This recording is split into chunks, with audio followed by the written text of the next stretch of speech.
Welcome to this Sunday evening live stream. If you've seen the thumbnail, and had a look at the video title, then you'll know we're going to be unboxing the Ender-3 V2 today by Creality. And if you've noticed, the thumbnail is pretty much the exact same one that I used 2 weeks ago when we were unboxing the CR6 SE. But that's a printer that, I mean, on paper really just looks like it's the same specs plus a few features. The same size, is like the same construction more or less. I've got that sitting on the floor right there, so we can take a look at how that compares just, feature-wise. And yeah, I guess let's go ahead and dig in to the Ender-3 V2. Yeah. Let's see how this works out. So the Ender-3 V2 is a bit less new than the CR6 SE as far as I'm aware. But it's still relevant. I mean, looking at how relevant the original Ender-3 still is, this should be pretty good. Only know, just got the notification. No, you're not late. We have just started. I've literally just cut the box open.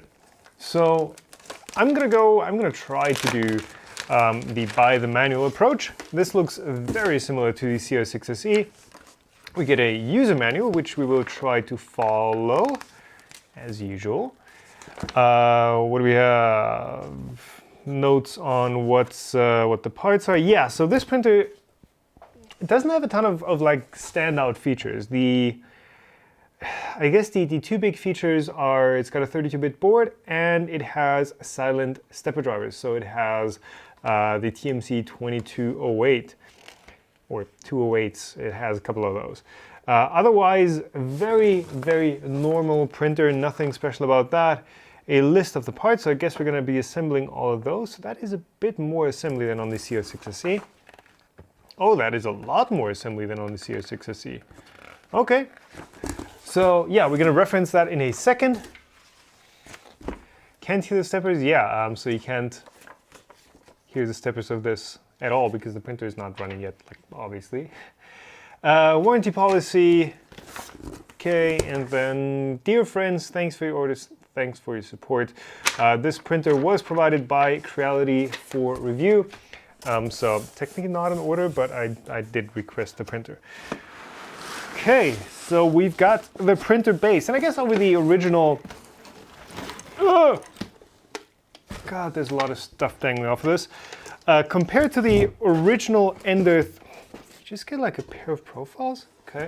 Compared to the original Ender-3, or the V1, this now does have that sleek integrated base plate. Okay, you attach that. So instead of having a separate box for electronics, power supply, and the display, that's all going to be mounted on the... No, I wanted this. That's all going to be mounted to the base of the printer, or in that case, yeah, you have the drawer, which is not filled.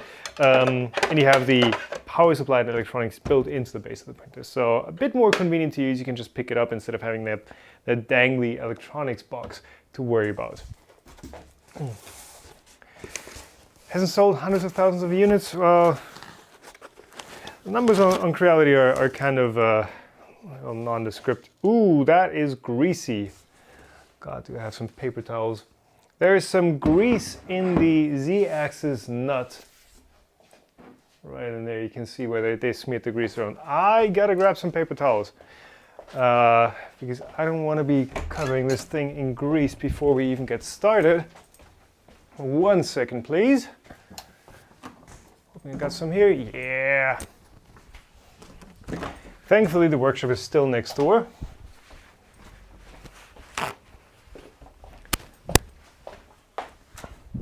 Yeah, I should maybe close that door too.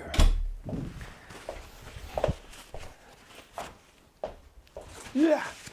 Sticky yellow grease. How is it different from the Ender-3 Pro? I have no idea. They've got so many different units going on now, so many different SKUs where it's maybe the tiniest of differences.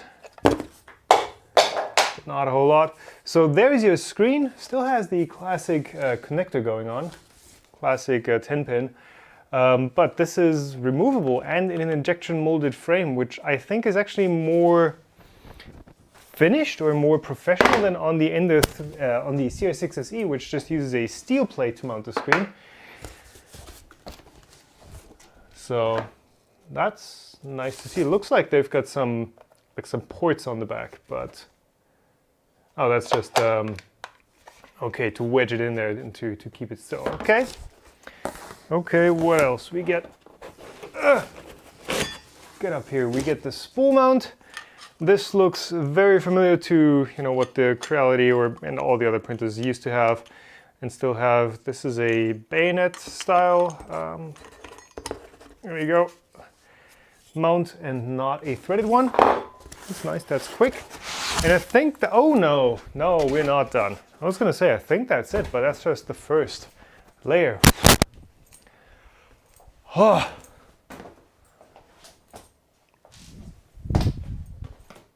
Better. And that was just the very first layer. So let's see. Will be a short stream today. It's a lot more parts than I was expecting. The CR6SE was a lot quicker. So you get, wow. I mean, you get lead screws by themselves, not pre-assembled. Okay. You get a Z-axis stepper motor by itself. That is not something that I'm used to seeing. What are you? You look like a belt. Am I gonna have to feed a belt to this? Oh, there's a. It looks like it's part of the extruder or something. That's an end stop. Okay, so there's a belt for an entire axis, which is not pre-assembled, and the Y-axis has the belt, so I'm guessing that must be the, oh yeah, the entire X-axis is not pre-assembled. The entire X and Z-axis is not pre-assembled. That is, okay, that is interesting. Because typically what you get with these printers is you have the base of the printer, and then basically you have the entire gantry, the entire portal, in one piece, which means the Z-axis motors, the lead screws, the X-axis, all that is pre-assembled essentially. But here you literally get your aluminum profiles, you get your X-axis ends, one here, one there, a lead screw and a motor, and you have to assemble it yourself. That is peculiar. Was the original Ender-3 also that way? I don't remember it being that many parts. But I do have it up on as a live stream. Acupuncture needle. We get flush cutters as an accessory. These are the standard, well, these are unlabeled even, but typically these are ground pretty well. And a few hex keys, wrenches, and zip ties. Hoping I'm not going to need those wrenches too much because they look pretty weak. Okay, lead screw, this is also, oh yeah, this is also pre-greased. Fantastic. I'm going to leave this heat shrink on for now then.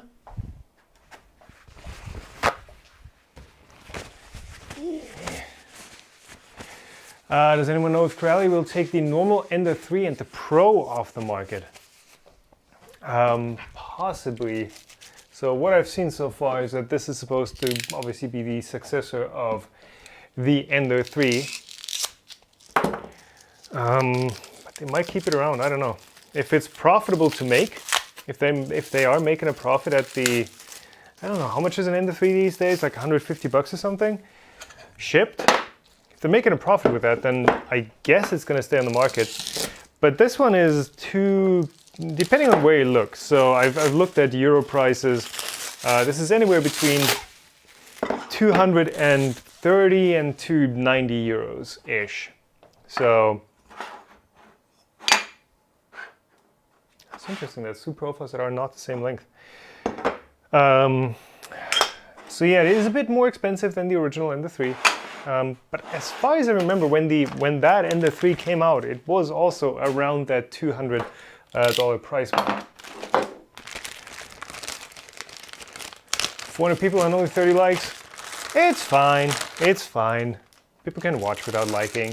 But thanks for suggesting that. We get some filament. It was like 20 grams or something, not a whole lot. Don't get me wrong, Tom, the new old studio is better than the old new studio. I look forward to hearing your comments on the News Axis head box. The new old studio, the old new studio. Hold on, so you're saying this new old studio, this basically better than the old one, or the old new one. That's good, thanks. And thanks for the tip. Cool. Right, so lots of parts, all individually packaged baggy. So you have a few M5-ish screws, yeah, and the M5 times 25, the M5 playmat, I want to see what the M5 playmat looks like. The M5 playmat. I love these translations. Z-axle limit switch. The M4x18, few hammer nuts. And this is the M5 PA mat. Okay, I'll take it. And English Creality or Ender-3 V2 drive. We're going to look at what's on there. 4x16 and the belt with the pre-crimped brass crimps, I guess, on there. So this just feeds through your hooks on where is it? On here somewhere. Well, I guess right here. I guess the manual. Oh, there's grease on the tool head already. Gah. I guess the manual will tell us exactly what we need to do with this.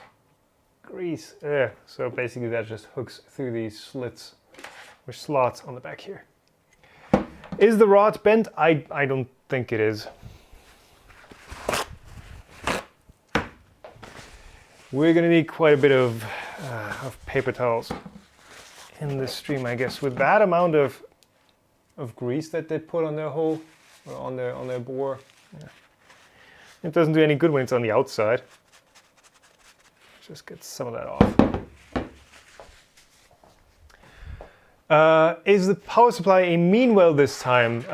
They say it is a genuine mean well. Yes, that is also one of the upgrades or changes versus the original Ender-3 V1.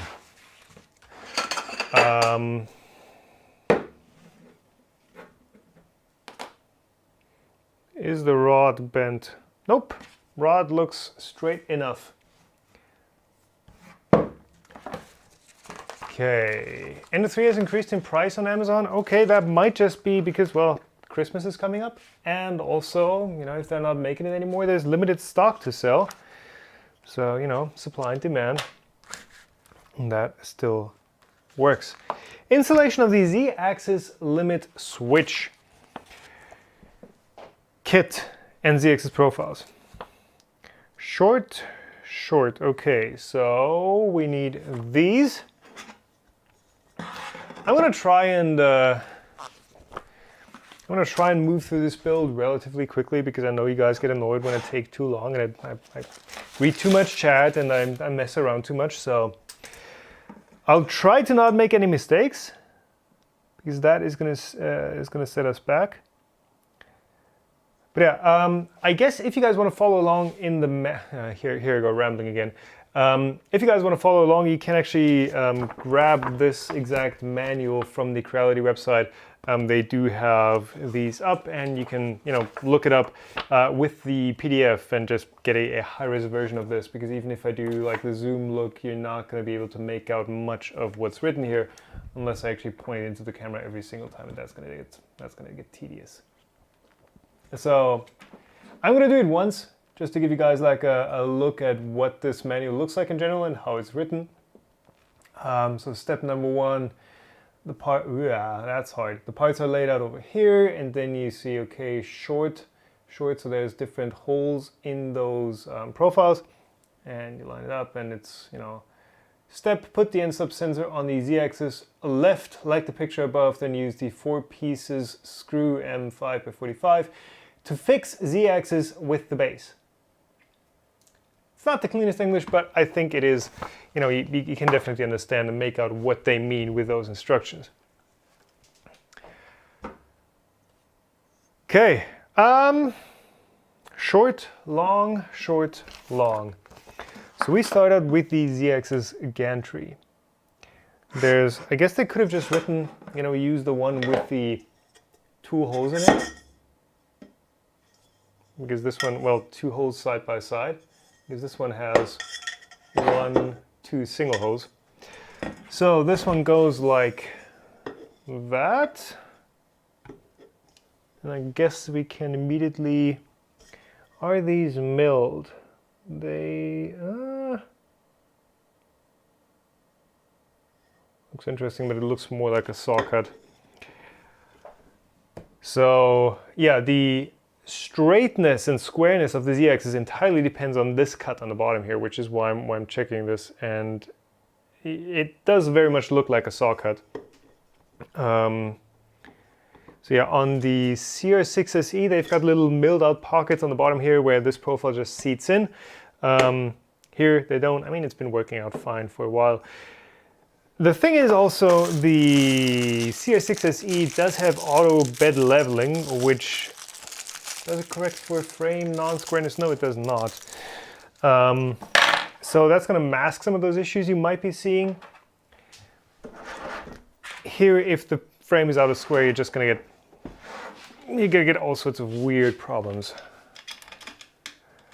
So this just goes through here and screws into this profile. This is the same assembly that we've got on practically every printer out there right now. That's like the CR10 clone style, you know, be it artillery or any of the Creality machines, or, you know, ANET, anything that has an aluminum frame, this is the type of assembly you're going to be doing. Let's see how good their supplied hex wrenches are.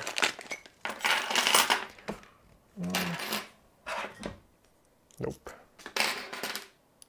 Yes. I mean, that's not... Oh, look, it's an artillery. I guess I'm just going to leave you on ACAM. So, since this is not pre-assembled, since this, I guess there's going to be some sort of a top rail? Yeah, because we still have the 20 by 20 profiles. I wonder how this is going to end up square.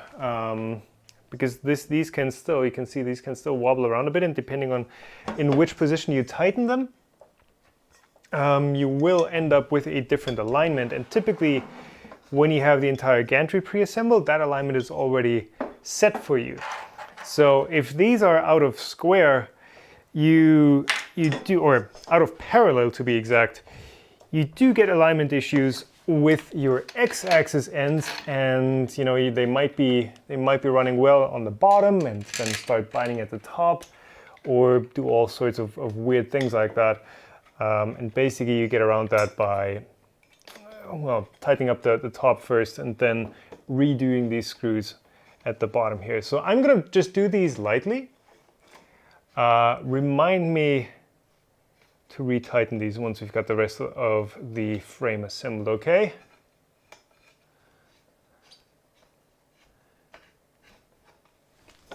That's tight enough for now. And then we install the Z-axis. Big print pad or large Z-axis? I'll get to that in a second if I don't forget. So this is partially pre-assembled. So you've got, this is an injection molded part actually. End stop, Z end stop. As always with these printers, the adjustment for the print for the first layer height, for the nozzle height, is not done by changing the end stop. It's just done by, you know, adjusting the bed leveling.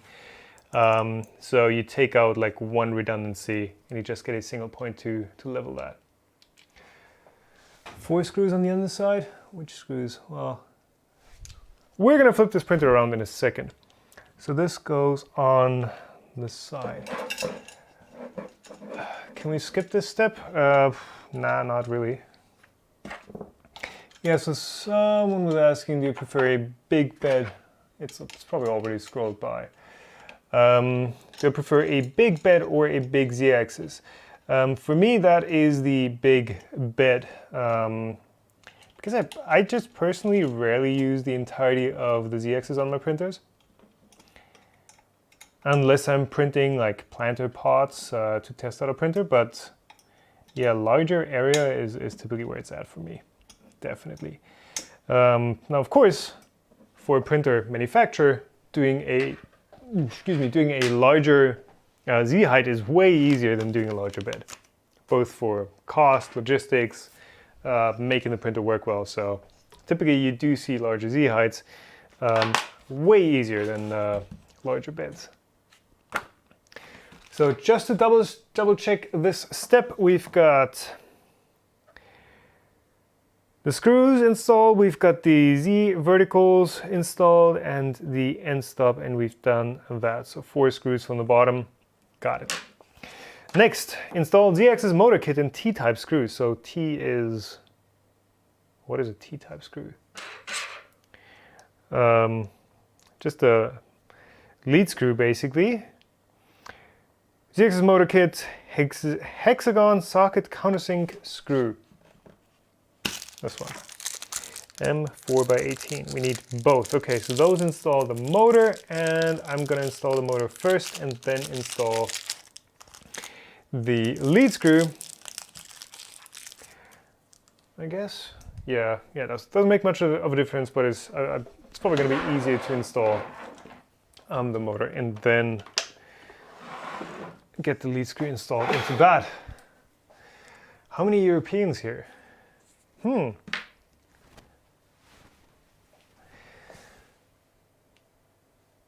don't know. So there's our motor. We get another injection molded part. Actually, I think we can showcase that on here. We get a rigid coupler pre-installed. That's interesting. So that's an 8 to 5 millimeter, 8 by 5 millimeter. And an injection molded, basically a 90-degree angle plate. And this is a, wow. I'm hoping this one doesn't get hot enough to actually require that sticker. Yeah, this just goes on like, God. That's the best angle I'm gonna be able to get you. That goes on like this.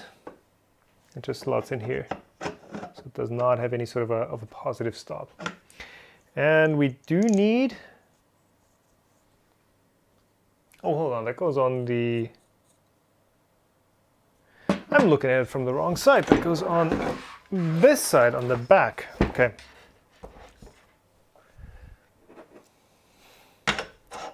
So these are pre-threaded in the profile. There you go, that's better. No, that.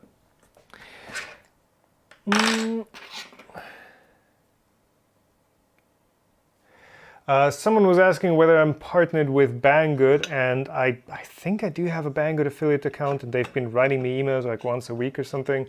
But yeah, Banggood, if you don't know, they're like a smaller version of GearBest. And I've actually been ordering stuff from Banggood when it comes to RC parts, so RC planes and stuff. But I doubt they would be just sending me RC plane stuff that eventually I do want to show on the channel, but like that's not what the channel is about. Though you never know with Chinese stores like that. So this one looks like it's just slightly off. I don't know if you can make that out, but it looks like it's tilted a bit this way. So it's not perfectly flat on the bottom, it's tilted my way. That might actually be an issue, because this is a rigid coupler, so that's not going to be taking up any misalignment.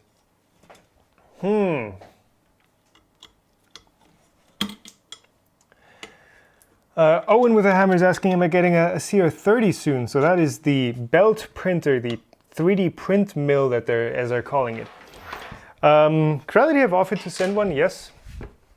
Typically my approach is, hey, if it's not a released or a finished product, I'm not going to take it.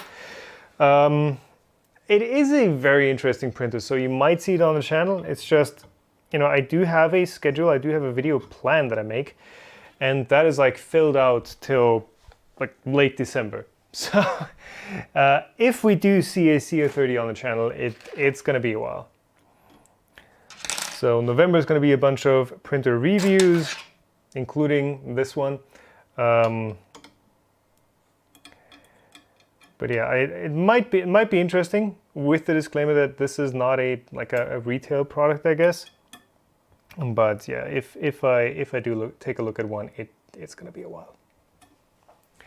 Okay, so alignment wise, yeah, you can definitely see that. This is spinning well, but it's wow, that is pretty far off. Whew. That takes some bend force to actually undo that, or to bend that back. Let me see what happens if I actually undo these little screws here. Does it fall back into place?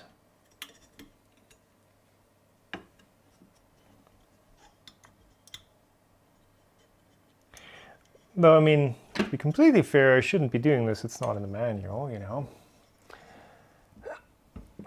we go. So yeah, this is not that much better.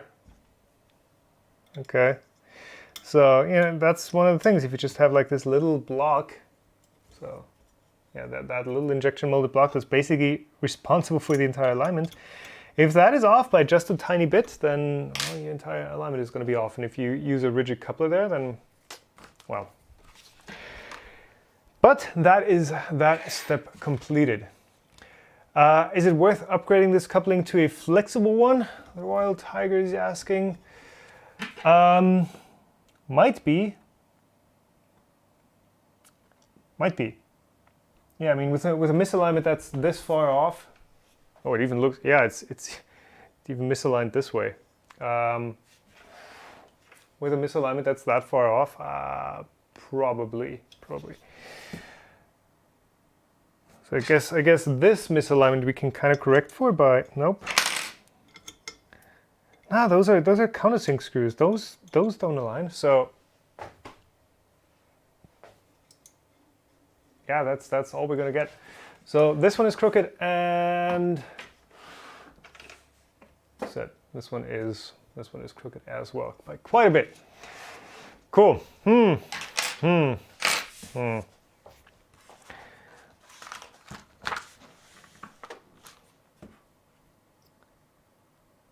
X profile times 1. CR30 with the foaming filament might be good for printing RC wings. Yes. Well, the CR30 might actually be really good for that, just because you can do the continuous printing with that.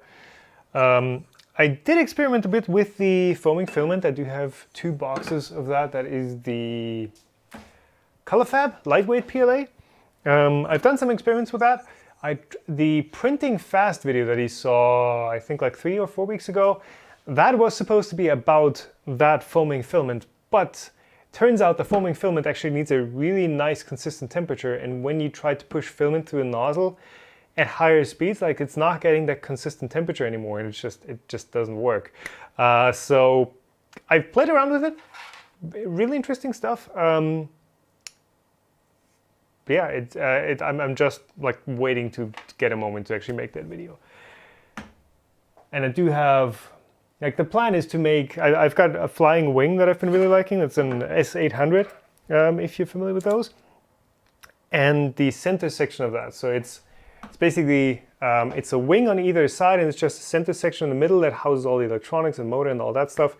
And basically, that is very small. It doesn't have a ton of space for, flight controllers, FPV gear, all that sort of stuff. So I want to extend that and basically make a stretched version and just print that center section, because that has carbon fiber rods going through it. And it doesn't need to be like super strong or anything. There are not a lot of forces, since those rods take most of it. So that is my intent and my like application for the foaming filament. Just gonna concentrate here for a second because we are about to install the pneumatic joint. We're about to install the pneumatic joint on and the XE axis kit and synchronous belt. Okay.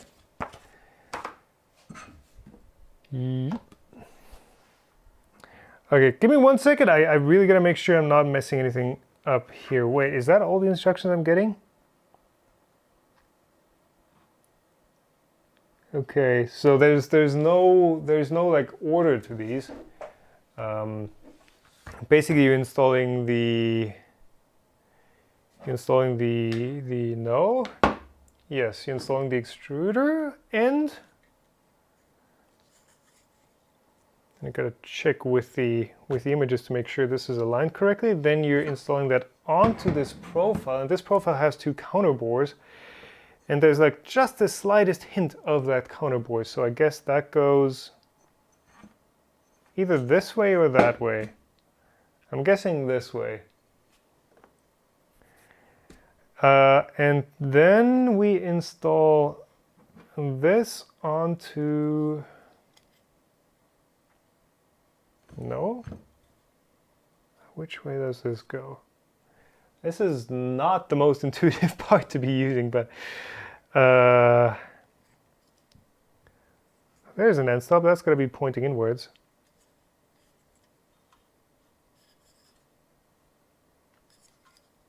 So there's the extruder. Okay, that's the direction that the images is showing. Okay, okay.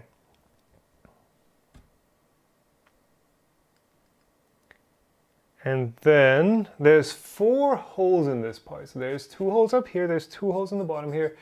But you're not actually supposed to be using these holes down here for anything. Those are just to poke your hex wrench through. Okay. Makes sense, and that just butts up like that then, I guess. Okay, and that aligns reasonably well. Okay. Not easy to do so many things at the same time. We're going to be using the M4x16 pan head, aka the M4 PI mat. Thanks for the tip, D. Floyd. The bore is to house the screw head from the assembly. Oh, okay. Oh, that makes sense. So we've got the screw that's actually screwing down that V wheel, and that just goes in here. So you actually get another bore through that. You can actually screw through that counterboard section. I guess that is to tighten this. Okay, yeah, it's to tighten the screw that holds on to the. Yep. Let me show you. Okay, there's the screw. That is actually the adjustable wheel that has the eccentric nut on it. So this one adjusts how tight this entire thing rides on the Z-axis. So you need, you need to get to that screw to actually lock that eccentric nut into place. So you rotate this nut and then you tighten the screw, and that moves that wheel in and outwards. And you need to get to that, so they've put a counter bore on this side for that screw head, and they've put a through hole through it, so you can put a hex key through that and tighten that screw. That is okay. That's interesting. I guess there must have been an easy way to implement that, but I mean, if it works, that goes like that, that goes like that, and then we screw it all together.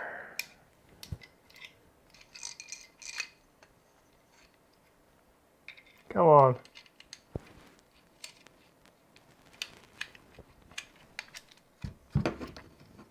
Oh, that thread is very close to the end of that profile.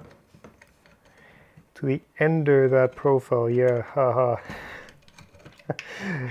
Can you guys tell that I'm getting old? I'm almost that age. Well, Stefan isn't that much older than me. And he is de facto that age. He is a dad. I guess that still qualifies me for dad jokes. So far, assembly is the exact same as the Ender-3. I don't remember assembling the Ender-3. got one. I've got one of the original Ender-3s, but I do not remember building this part. Okay. How big is that bed? The bed is 220 by 220 millimeters. So yeah, Part-Time Ronin has already pointed it out. Thanks for that. Yeah, it's the standard 3D printer size. So it's a, I don't know, what would you call that? Like a MIDI size 3D printer? Medium size? Like you'd have is it MIDI cases? ATX size? Your standard 3D printer. It's not small, it's not big, it's just normal size, which is actually on the large side, I'd say. So 220 millimeter bed. It does offer plenty of space. This is hard to film. Okay, so we've done that. We install this. We install one of the pneumatic couplings, and I guess the other one we install into the extruder. So this is a plastic extruder body, and there's a threaded insert in there. It just goes in there. That doesn't need to be super tight. Yeah. Okay.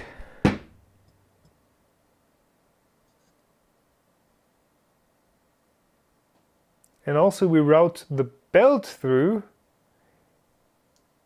We also route the belt through, I guess. Where did I put the belt? There.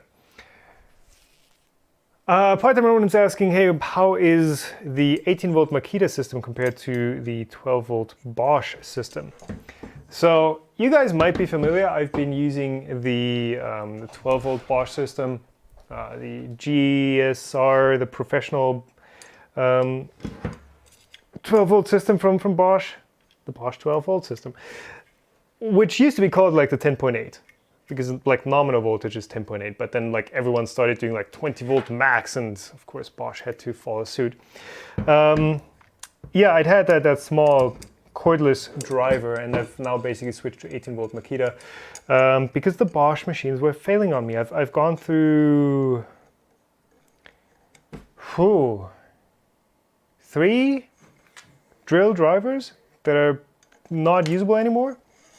So I've had like an original drill driver with the chuck, motor burnt up. I have another one where the trigger is failing, and my bit driver also now has a really annoying issue where it's a brushless unit, so it has a lot more electronic stuff in it. You'd pull the trigger and you'd see the LED light up, but the motor wouldn't start spinning, and you could be like, you could click that thing like 5 or 10 times and it wouldn't spin. And that is incredibly annoying. So that one's broken. They're really comfortable. They fit my hands perfectly. They're really great tools when they work, but when they don't, it's like, and I don't feel like wasting more money on those.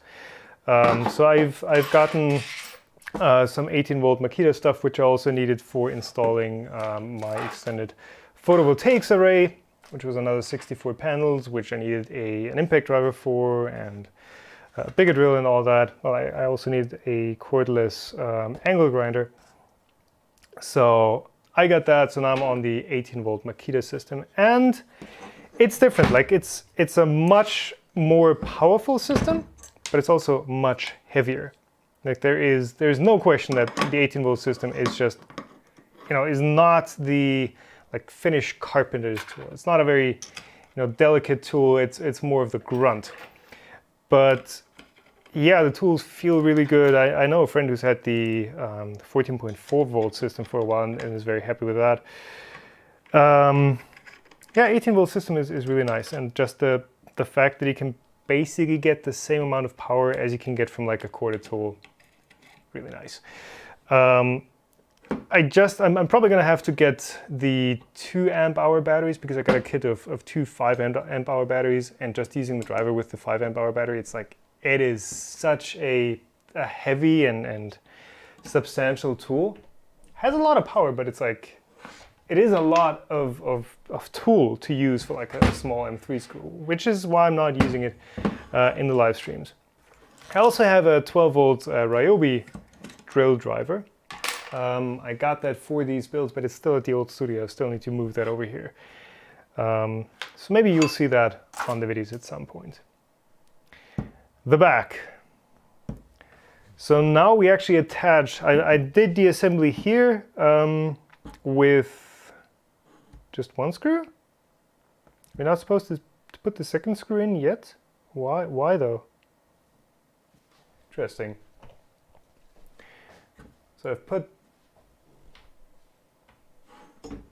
there's one screw here, one screw there, and apparently you're not supposed to put this one in yet. I'm just gonna leave it in, and I'll see how that works out. So I guess next up, the tool head. And this one has the orientation with the single wheel towards the bottom. So towards me is the Z0 position.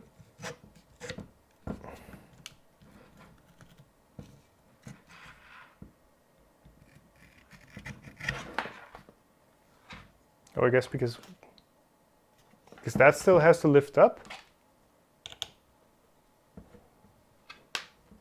Okay, so I guess along the V wheel of the nozzle kit, when pushing into the middle shown in the figure, lock the Z-axis passable block with one. Okay, I'm just going to take this off again.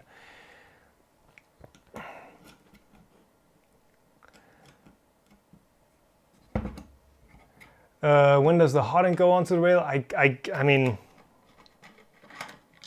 oh, so the tensioner goes onto this one as well. I'm just going to take this off again. Because there is, I mean, I was going to assemble as much as possible without being tethered to the rest of the printer. Like that makes a lot more sense, just having the tool head on there. Let me see if I can get this kind of moved over so we can switch to this camera. There we go. So now this is on here. And I guess now I can install this with one screw.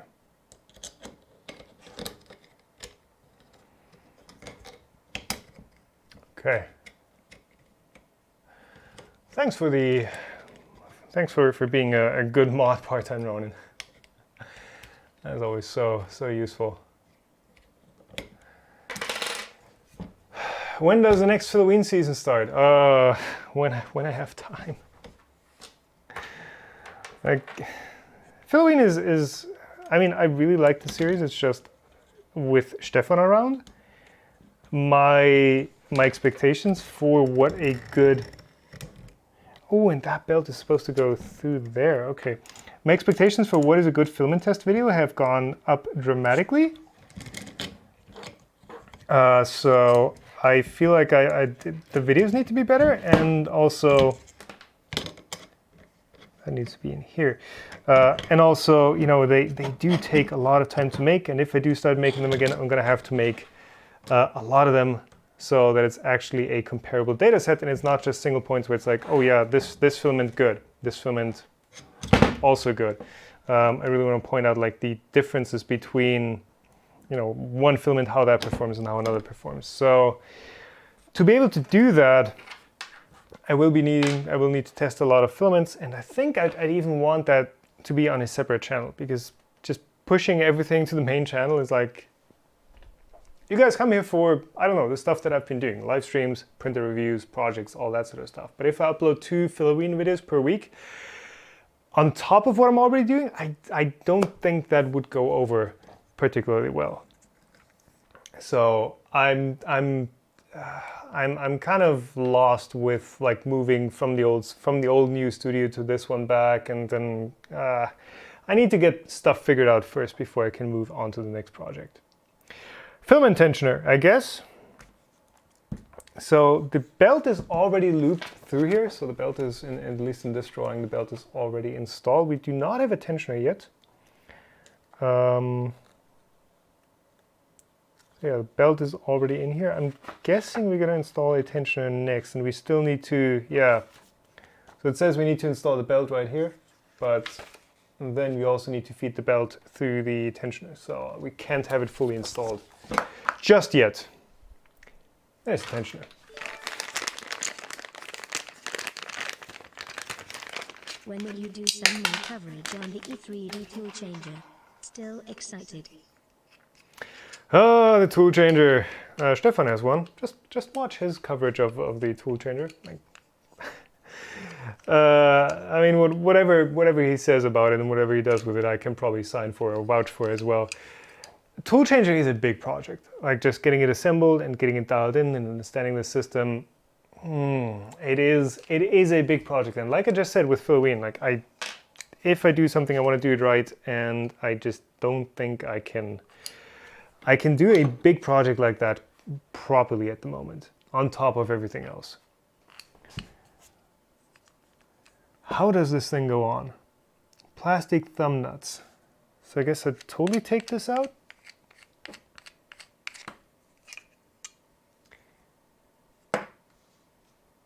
Okay. That is an interesting belt tensioner. It has like little ribs that glide inside this this shroud, and they keep it square. Whew. Okay. Just gonna make sure that I align it correctly. So let me see. I guess like that. No, like that with the slots. Okay, slots face towards this way. Okay. Okay. There's a lot of like inspecting the little details on the instructions and just making sure everything is lined up. That's actually one of the advantages of video instructions. When you have a full assembly video, you can actually take a lot more away from, you know, a video, because you're seeing everything. You're not just seeing what they want to show you, you're seeing everything that they're doing, including like, hey, which way is this thing aligned? What is the order of mounting parts? Stuff like that that you just miss out on if it's just a single image. I mean, not that this is what I'm doing right now is an assembly video. This is in no way an official instruction, but yeah, if Creality were making a video on the assembly process, I think that would really help. Okay. Maybe it already exists. So then this goes through right there. Nivex is asking, are we going to see a full review of the Artillery Sidewinder X1? Yes. Yes, I am printing test parts right now, which I'm combining with printing test parts for another video that's going to release next week. So yes, I'm working on a review of that, and expect that 3 weeks? Yeah, in about 3 weeks' time. That belt feels about right. Manually rotate the x-axis and y-axis to appropriate tension. Difference between the nut and the screw is about 3 millimeters. They want this to extend 3 millimeters? What?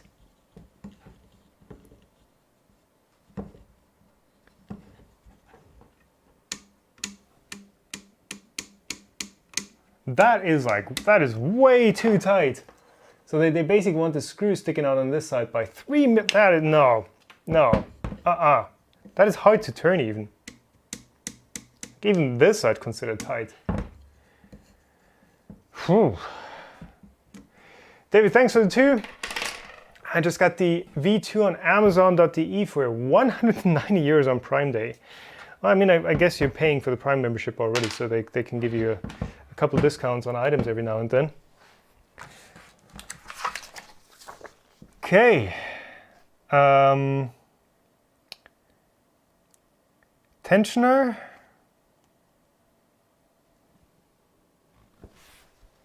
Okay, so we've got one screw on this side and we've got another screw into the other side. Okay, they gotta have these screw lengths like figured out perfectly.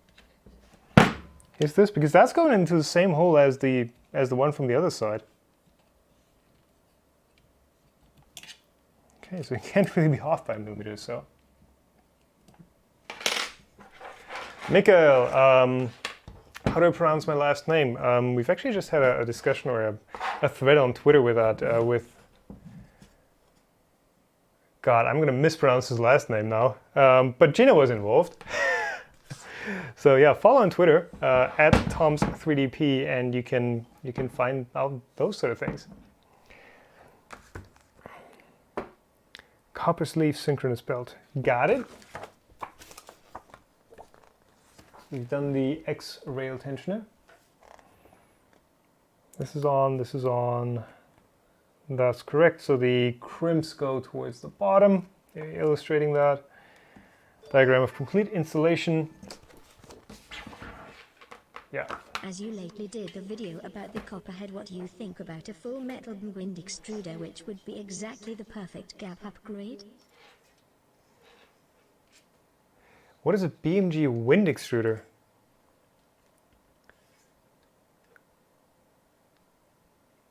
Somebody explain that to me before I can answer that. This motor is not hooked up yet, but yeah. So there's a bit of play. Oh, that's just in the shroud, I think. Yeah, these wheels are tight. These wheels are actually running well. These are pretty well pre-adjusted. So what you often see is, this is the adjustable wheel, that this one might just be the tiniest bit off, and you get a bit of play, but this is good. Hemera BMG mix, Titan Aero clone. Okay, so it's not a BMG extruder. It's like some monstrosity. I've honestly never heard about it. I've never seen it. I think I've seen some sort of a water-cooled BMG Titan Aero clone thing, but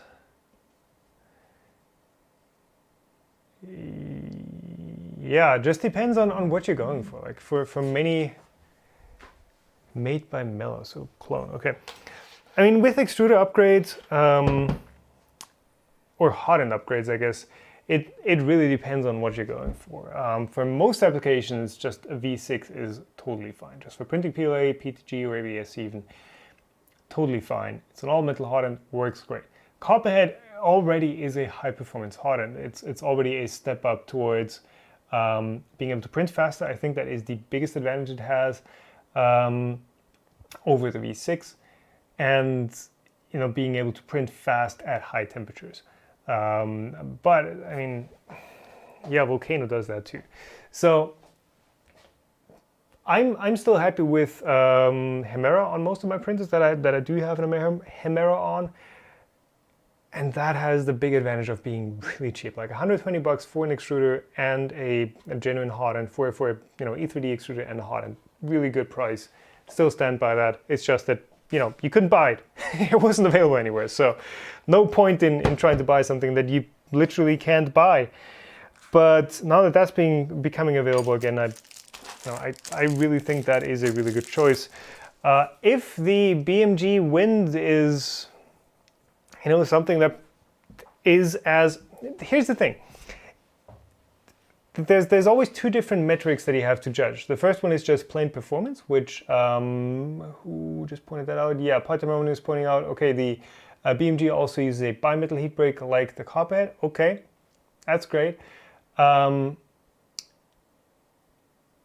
is performance and reliability. Those are two things that don't always go hand in hand. The bimetallic heat break clones that I've seen on AliExpress, for example, they look horrible. Like the ends where the steel tube is pressed into those copper slugs, it just extends, it pokes out. Like there's no way that's going to seal properly. You don't know how thick those materials are. You don't know the surface finish of those, whether that's going to give you issues or not. Like on paper, yes, you can use a copper block. You can use dual drive gears, hardened steel, whatever. You can use the bimetallic heat break, and theoretically that's going to give you good performance. But whether that actually also works reliably with PLA, for example, where you really need good surface finish and good cooling in those heat breaks, like that's a whole different story. So without having tested the BMG Wind, I really can't comment on whether that's a good choice or not. Is it an upgrade over a stock setup like this, where you have your stock Creality hot ends somewhere in here? Maybe, I don't know. Could it cause some other issues that you've not had before? Also, maybe, yes, maybe not. Like I said, I've not tested it, so I don't. Oh yeah, and of course the other thing with the copperhead is you get the heat breaks that you can install just into. I've literally had one in the original Ender-3. You get the heat break, it just slots in. You don't have to do any firmware changes. You use the components that are in here, the heater cartridge and the thermistor. It's a similar length. You don't have. It's a really easy upgrade. You don't have to do any like big mounting changes either. Okay, let's get back to getting this thing assembled. Take the fifth step, assembled components. Take the second step, assemble components, and I guess we're gonna marry them. Back, front, front, which way is front? I guess the side with the drawer is the front. And we place, yeah, I guess we place the nozzle pointing towards the bed. That might help. And then this goes over. This also goes over. So now, hoping I've not twisted that too much. Now we help this one mate.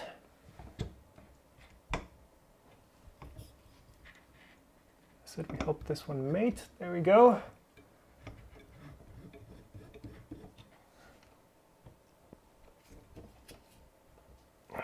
Usually these are like a 4-start, yeah, 8mm pitch. Usually you can press these down by hand and that they're going to slide down. Not so much on this one. I guess that's just because of the misalignment. So now that we have the distance between these two rails set by actually having wheels right on them, now we can tighten down the bottom bolts and actually make sure everything is aligned. I'm gonna do that. Oh, hold on. I think we need to, let's install the crossbars first. Hi to Olivier from Canada. He is 5 years and he loved 3D printing. Okay, hi to Olivier, Canada. Loves 3D printing. Well, glad if I got you onto 3D printing, Olivier. Olivier, yeah, Canada has some French in it, so I guess it's okay if I pronounce it with a French subtone, right? And thanks for the 5. 10. Sorry. Kids and 3D printing. So you've seen my sister on the stream when we built the what was it? The Printabot Pro. Printabot's last big product. Printabot are back, by the way, and she's now doing 3D printing in school. They have, I don't know what they have. I think they've got like the school package, like MakerBot or whatever.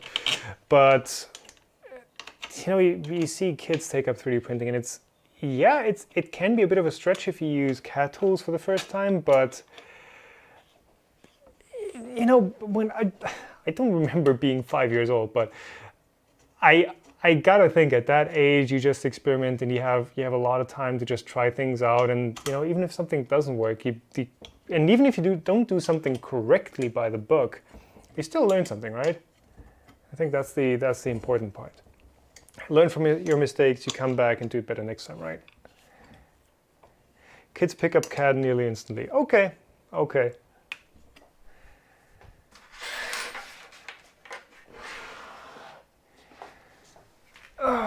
Got him by accident. Hi, Alex. Thanks. All right. Let's. So now we have. Where do we want this actually? No. Okay. So now the distance is set at the top. At the top. This is set, and this should be riding smoothishly. Okay. I still can't push this down. That is weird. So let's get this one all the way towards the bottom, so that now these wheels riding on the z-axis are setting the distance down here. And now we can tighten these down. Don't want to crash the nozzle. Okay. Thanks for the 10. Junior John. What a cool name. So now I can tighten these down, and now this entire z-axis gantry is going to get locked into place. Where are we at? PTG, P, higher P, K filament, what is best? A, depends on your printer. B, depends on your application. It really depends. Like, PTG is cool because it's easy to print. PI and PK are just absolutely horrific to print. Horrific? Horrible? Horrible. So like, yeah, really depends. Dovi, 13 has a Prusa Mark III and highly modified Ender-3. I guess that's... The question is, where do you start with? Do you start with the Prusa and then like go down the rabbit hole and start modifying an Ender-3, or do you start with the Ender-3, modify it and see, okay, I could have this in a much neater package and just get the Prusa. Yeah, but both of those are good choices in their own right. Like I think I keep pointing this out. There's some printers that are better or worse than others, but it really depends on what you're going for. If you want something to experiment with and modify to your own needs and learn about, 3D printing and stuff, and really learn the ins and outs, something that's actually a bit worse out of the gate might be a better choice.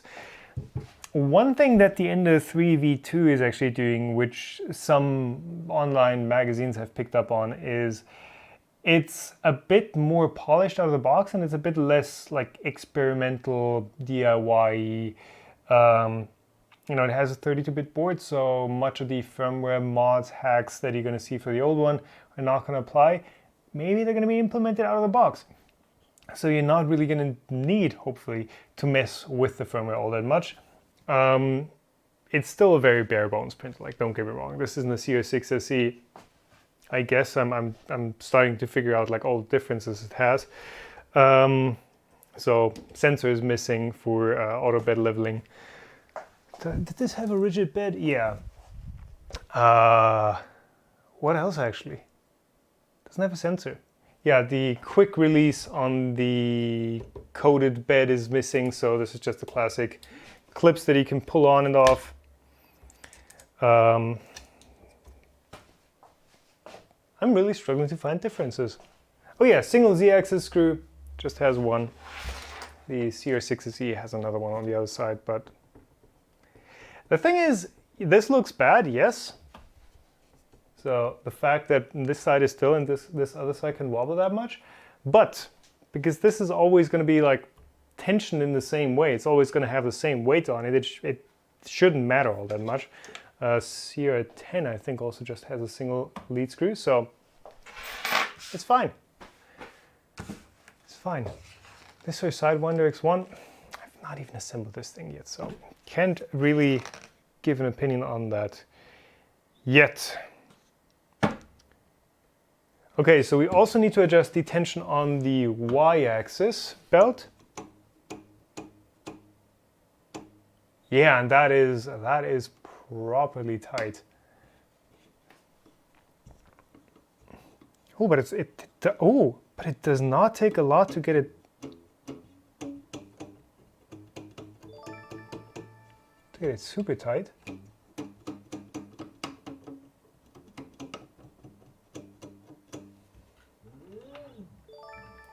All right. My V2 had 3 major issues. 1. The bed hits the top of the Y-axis motor at the Z-axis end stop default. 2. Broken cap loose by fuse on board caused crash. Yeah, that text-to-speech just had a bit of a stroke there.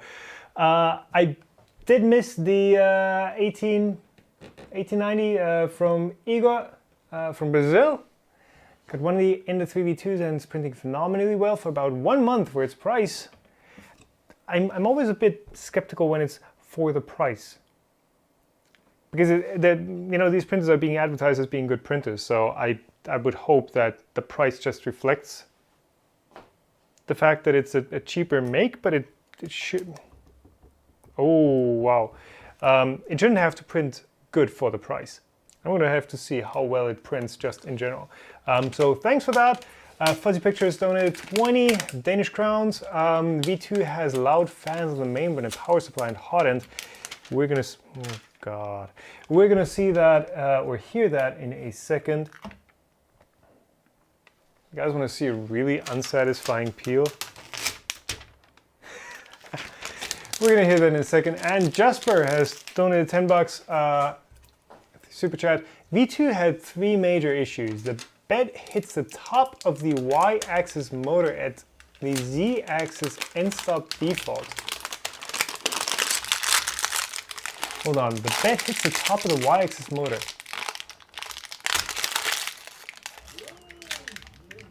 Y-axis motor, so back here. Back here, so this, I guess. Camera? No? No? Yes. Ooh, that's... I should maybe throw this away. That's like 3 millimeters of space, but it's okay. So this space right here is very, very tight. But it... Ooh, does it fit? Does it actually fit? Ooh, so thermistor wiring is going alongside the bottom of that space, and it's like it's going right over this spot right there, and there is 0.5 millimeter of space maybe. So if we adjust this, if we actually adjust this down, I fear we're gonna crash that into the motor. If you have to turn this screw and adjust the bed down, yeah, that is a problem. So, can you guys, if I prop this up just a bit, maybe. Yeah, so right there. And, okay, hold on. I want to show you guys this because this is kind of, it's a bed thermistor, so hopefully if the firmware is configured, it should at least catch it once it rips it off. Like, oh, here we go. Wow. That's gonna, hold on, that's gonna take a second. Oh no, oh no. I guess if you move this closer. So, in here, there's the motor and the accompanying shroud. So move this back. That is hard to see. That is so hard to see. Okay. But somewhere in there, there's the thermistor, and it's really close. Unfortunately, yeah, not really visible, but it is a really tight gap. And if we do have to adjust this corner, then yeah, that is going to rub and it's going to tear the thermistor off. Okay, let's try to get back to assembling this thing. I was going to do a speed run of the assembly, but I was like, nah, maybe not, because I know I'm not going to be able to do it. Where are we at? Okay, we installed these. Yep. So installing this top gantry is the same step as installing the display, which to me sounds kind of unrelated, but okay, I'll take it. Some atoms want their free electrons back. Yeah.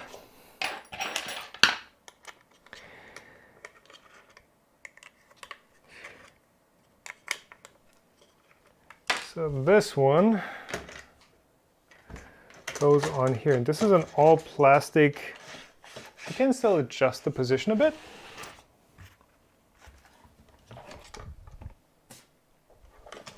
And basically this just slides along the side here. It does feel better than what's on the CR6 SE, to be honest. Oh, that did grip, nice. So plastic display case instead of like the sheet metal one. The sheet metal stuff, yeah, maybe it's maybe more robust than plastic, but it always feels more prototypey if you have just a bent sheet metal part versus some injection molded plastic. Even though this is lighter, yes, just feels more professional or more finished. Maybe not. Maybe not more professional. It's a budget printer. Quit your drama.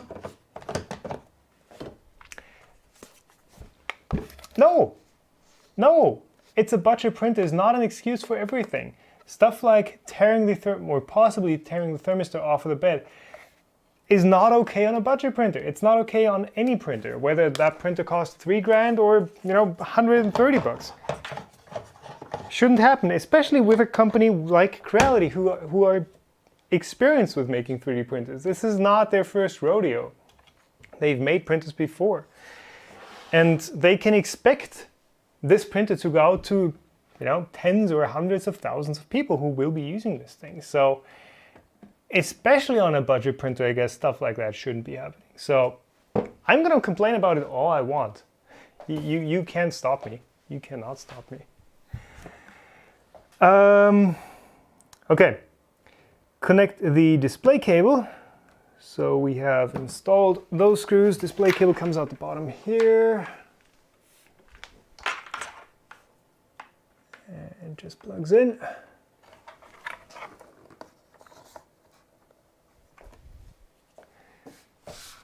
Check the eccentric nuts on the Z-axis extruder side. That was too tight on mine.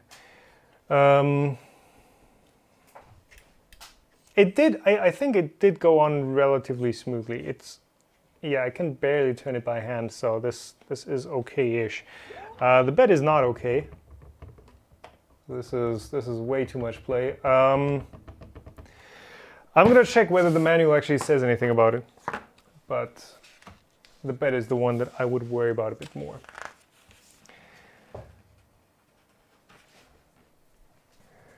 Okay, we got that. Material rack. Material rack goes on the top. So this guy, 2 screws and 2 M5 hammer nuts.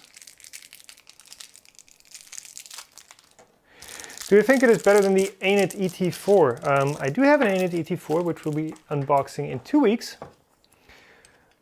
But the fact that I've not unboxed that I've not even unboxed the ANET ET4 should tell you, the amount that I can tell you about the ANET ET4, which is, I can't really tell you anything because I've neither unboxed nor used it.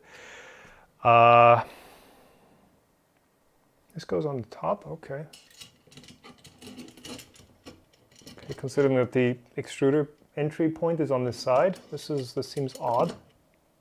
I guess he could put it on the bottom here somewhere, but this is the way it's intended. How do you take this long? Well, Mikael, people in chat like you writing stuff is how I take this long,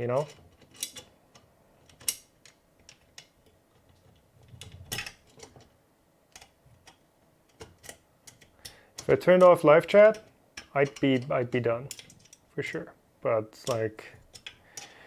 it's a live stream for a reason. If it's if it wasn't live, if I just had like an unedited assembly video, that's what you would get then. It's quite a different experience, and I do enjoy hanging out with you guys, and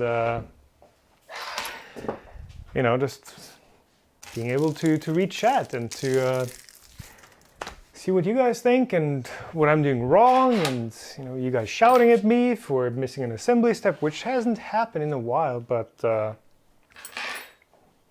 yeah, it's a live stream for a reason. And it takes brain power away from me from assembling the printers, so it's not as routine as it would be if it's just cameras off. Connect the display cable, we've done that. We've done the rack, we've got 2 covers that we put on. So injection molded and covers, those go on the side here and onto the other side right there.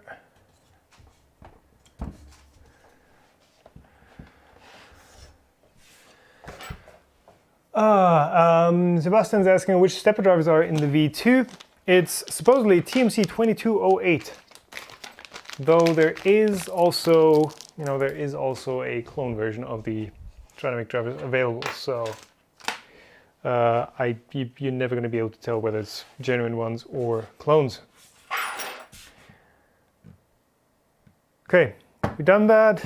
Okay, so we get this possibly Marvel MCU inspired indicator dial that goes on the motor.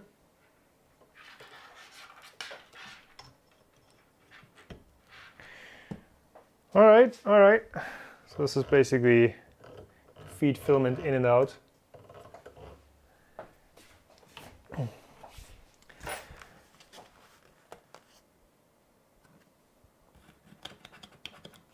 Alright, indication knob, got that. Wire connection, power cable, got that blue wire clip, ×1. So this one is basically the anti-backlash clip that goes over this guy. Okay. Did they skimp on the extruder driver? I don't know.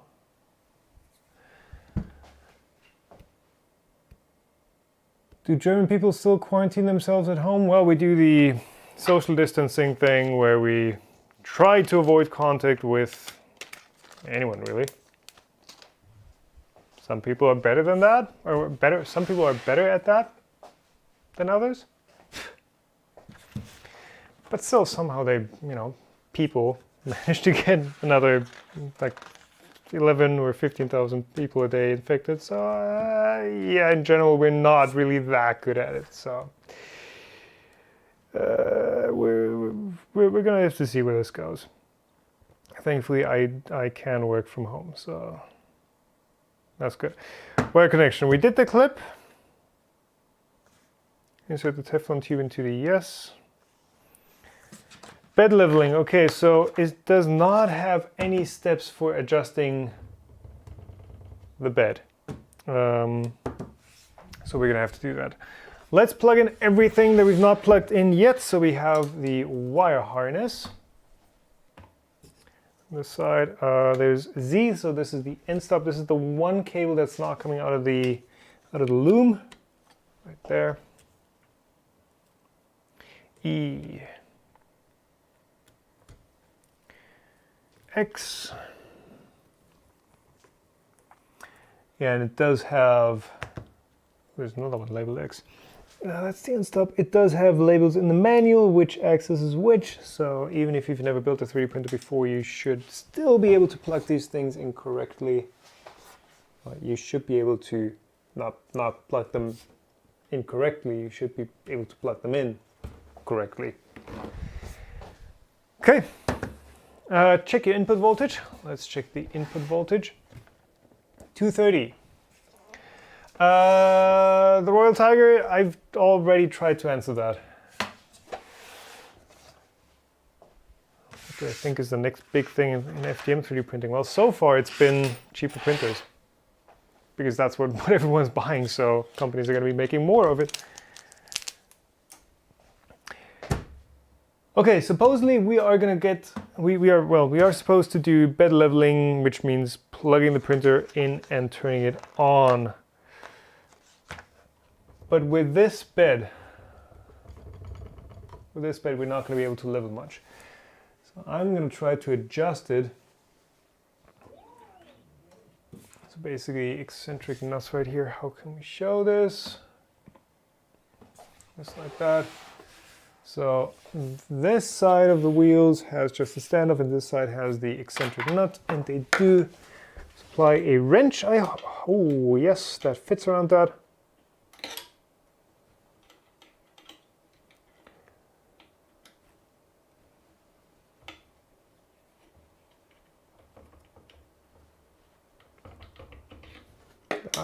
That's making it worse.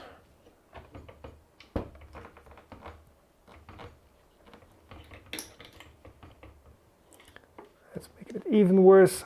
Any suggestion for roller tightness? Megan's asking.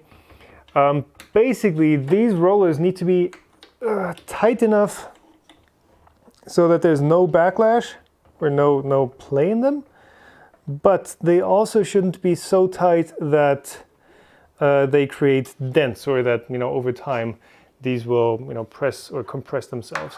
And what people typically do, and what's also a good indicator, is you hold your axis and you try to spin the wheel on the rail. And if you're still able to spin it, you are good on tension. If it's so tight that you can't spin it by hand, or basically, you know, do a little burnout of the wheel, like here, this will be on the tight side. And also this one back here turns completely freely or loosely, so I know this one still needs some tightening.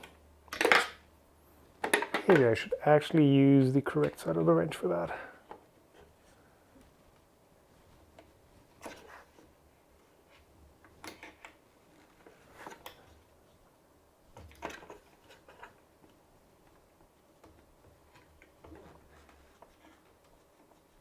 Try and rotate the wheel with your fingers. If it slips, give it a little more. Yep, that's exactly what I'm doing here. Because that basically just checks for, you know, whether the wheel is making contact or not. Now, theoretically, you should also be, well, I guess to make it a bit easier on myself, I could just flip this one back down. But then it's going to roll away. You are typically supposed to lock and unlock the screws that go through the center eccentric nut and that go through the wheel. But, you know, with how tight these are typically, well, that might be a bit too tight. You can usually just turn the eccentric nuts without undoing much. Okay, so that is a lot better. So that's not wobble, that is just me bending it. So yeah, that's good. I just saw that there's one more cable that we need to plug in. That looks like a perfect candidate to get snagged. Oh, but it's laying fairly flat. Okay. Whew. How goes the build? So far so good. It's not as easy, whereas as I'm hoping that is the actual Marlin firmware, which means it's Scott, right? The build is okay. It's a few more parts to assemble than most printers that come in this form factor, but so far so good. Tighten the wheels.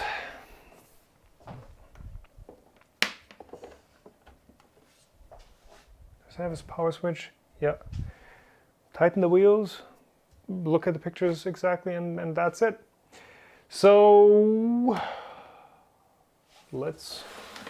it's plugged in. Let's go ahead and power it on.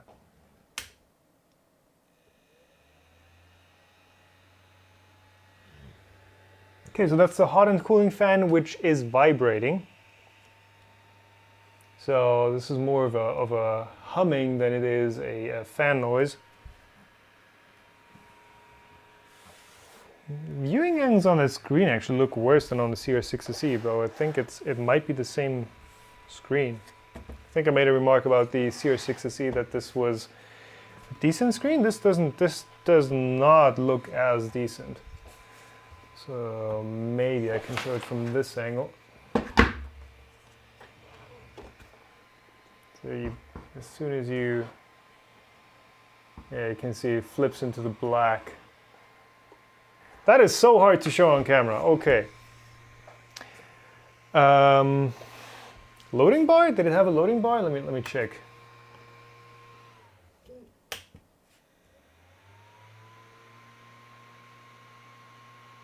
Oh yeah, it does have a loading bar. Okay.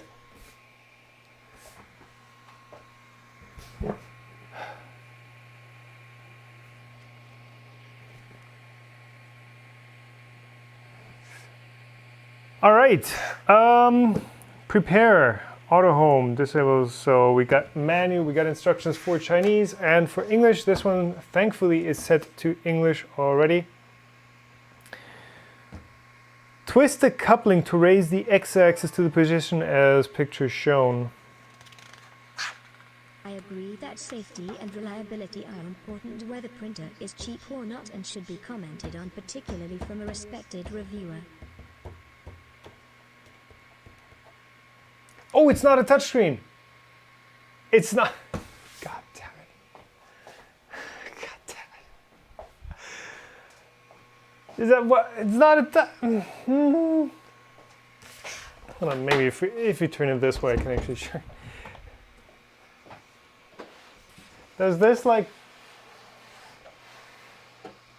not look like a touchscreen menu? Like, honestly. See that? And it's like, of course you press that. God. Where's my autofocus on anyways? There we go. CR6SE has a yeah, the CR6SE has a touchscreen. This thing, oh, my tea's getting cold. This thing looks the same. Camera focus maybe? Nah, not feeling like it? Why are you, camera, are you okay? My camera's not feeling too hot.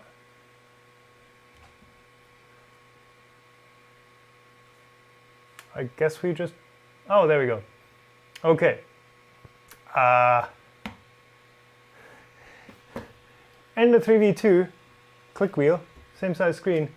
CR6SE, same size, same position, touchscreen. Like, I mean, okay. It's not a problem if you have just one of the two printers, but if you've just used the other printer, it's like you want to press all the things. But I've said it before, I do actually prefer the click wheel because it makes navigating through these menus and especially setting temperatures a lot easier. So we are supposed to do auto home. Please don't other operation. So let's not other operation. Somebody was saying that I maybe should adjust this so that it doesn't crash into the bed. Oh yeah, it does kind of crash into the bed by like a few millimeters actually. So we do need to, wow, actually quite significantly lower this.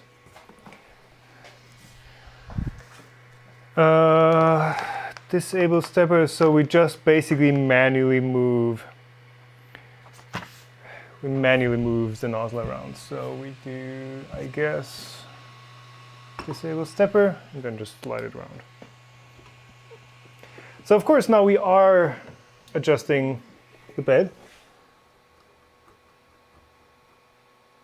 which is exactly what I said would, that noise, which is exactly what I said would probably rip off the thermistor.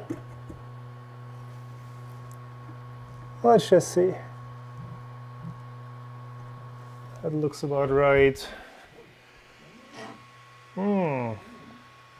Yeah, this surface, I've seen it on the Artillery X1. This surface is actually pretty sensitive to, you know, you're just using a scraper to get the print off. You do wear it down, and I wonder if it's okay for like a spool or two, but then it might start showing signs of wear.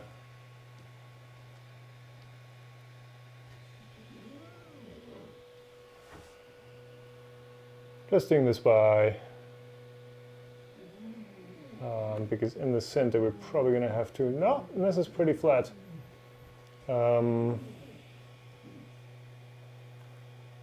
going to have to live level this anyways, which means actually just reaching in and twisting these knobs while it's printing.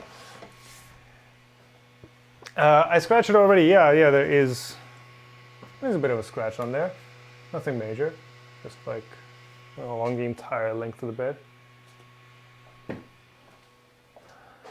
let's toast to that.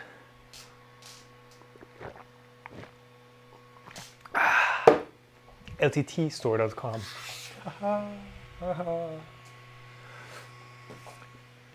Yep. Okay. So bed leveling done.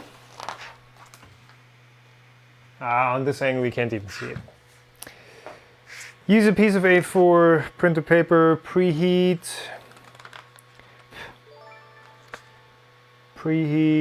control temperature, nozzle temperature, load the filament. And while the print quality has been great, it is loud. Bed leveling is a pain and needs something that can handle bigger projects. Can you? Text-to-speech is really messing up today. But thanks for the 20, Corbin. Has been great. It is loud. Bed leveling is a pain and needs something that can handle bigger projects. Can you recommend an upgrade in the $400 to $500 range? Whoo!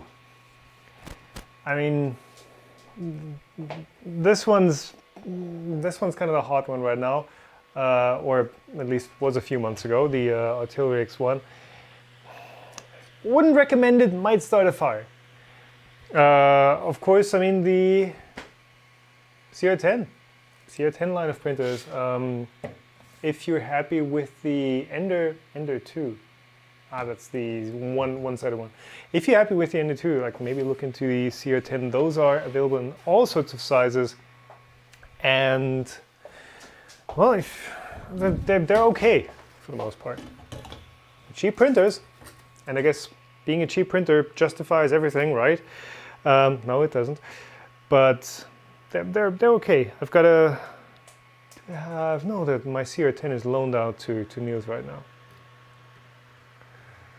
So one of the things that all 3D actually criticized on the Ender-3 V2 was that filament loading, they're saying, is atrocious on this thing. Like, saying this is impossible to do. It is. I'm not sure if they're confusing it with the CR6 SE, where you have to feed it through the filament sensor and then blindly, basically with no guidance, into the extruder. This actually looks rather tame. So there's the hole back here. Take my guidey wheel and it's loaded. Like, that was not hard at all. That was not hard at all. So that's good. I was loaded. That's way easier than on the CR6 SE, I can tell you that much. Let's try preheat PLA. 200 degrees, 60 degrees on the bed. Let's see if we can get that loaded.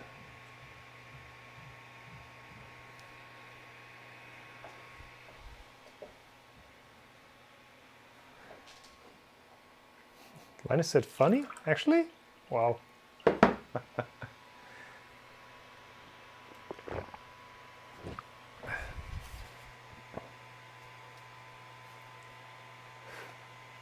Print tank. Sunlu S8, have not used the Sunlu S8, so while that's heating up, I'm going to read through chat real quick.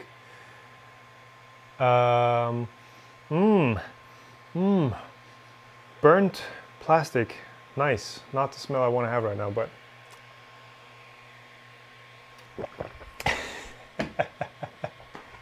thanks, Oxabila. That's nice. That's nice.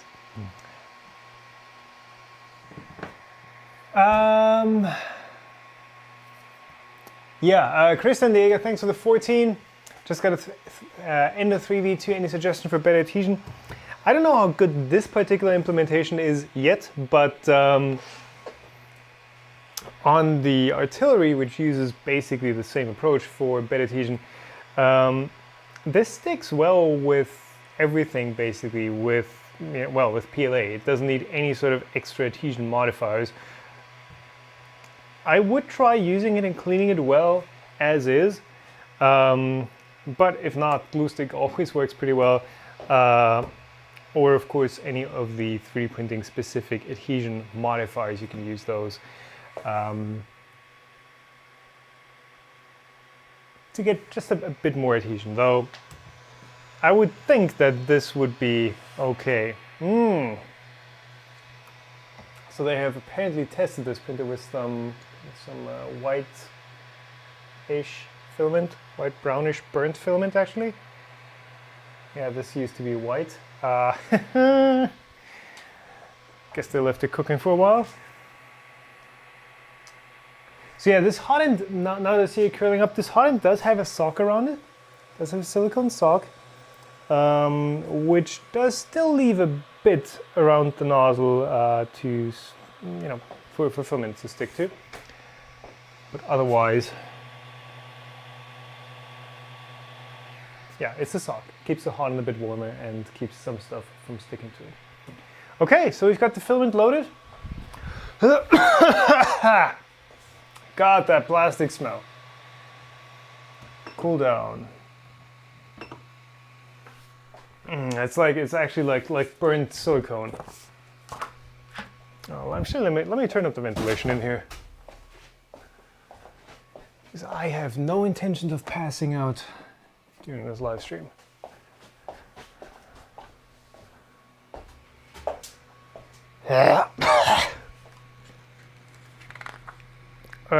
Hang the filament on the material rack. This is dust filament rain. What is this called? Multicolor Polarlicht. So this is a transition from like a, I guess a metallic sky blue to a opal green. Does the word opal exist in English? I don't know. Greenish gem color. Northern Lights, basically, it's supposed to. God damn it! What did they put in that printer? Okay, start printing. Let's start printing. Let's use the Creality slicer that we were using so successfully with the CR6SE already. They do have their own. This power plug is like super loose.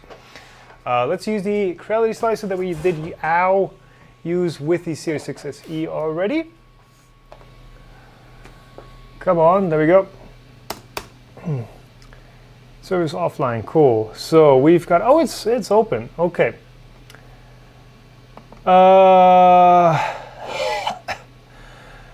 There is something in that printer. So this is the old one that still has the CR6SE, but we should have the Ender-3 V2.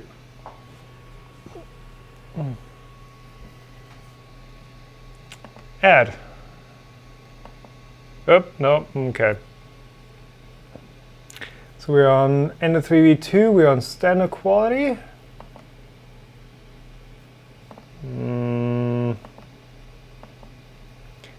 We're still not getting any print profiles. We're getting the materials, yeah, but print profiles still missing. So I'm gonna try with this. We're on the Ender-3 V2. Let's try something vase. What is it called in here? Spiral. Spiralize outer contours. Let's do that. Infill. Density 0. I guess that should be it to actually print the vase. Let's see, what do we have for 3D Gantry, broken test, rope? I want a vase. I want, for example, something from Prusa printers.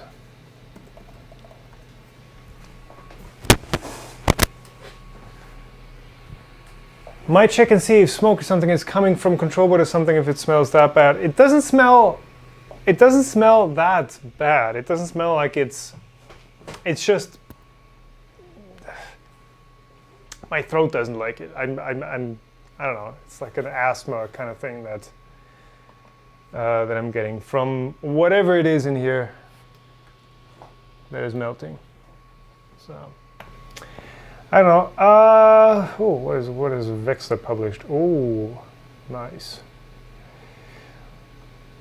What do we get for vases? Vase.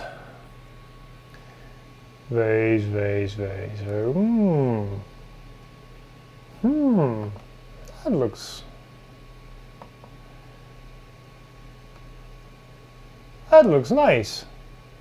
Let's print that. Okay, he's got a ton of vases going on. Let's do that. So I'm gonna be printing a vase with this one, because the vase is something that prints really fast, that, you know, exercises the printer a lot, versus doing something that has just a lot of infill and a lot of details. The vase still has a ton of texture, so SD card has a couple of G codes already, yes, but I don't know how long those are going to take. I don't want to commit to like a 3-hour print right now. Ooh, that's not hollowed out, or that's not, if only I was able to do this in vase mode.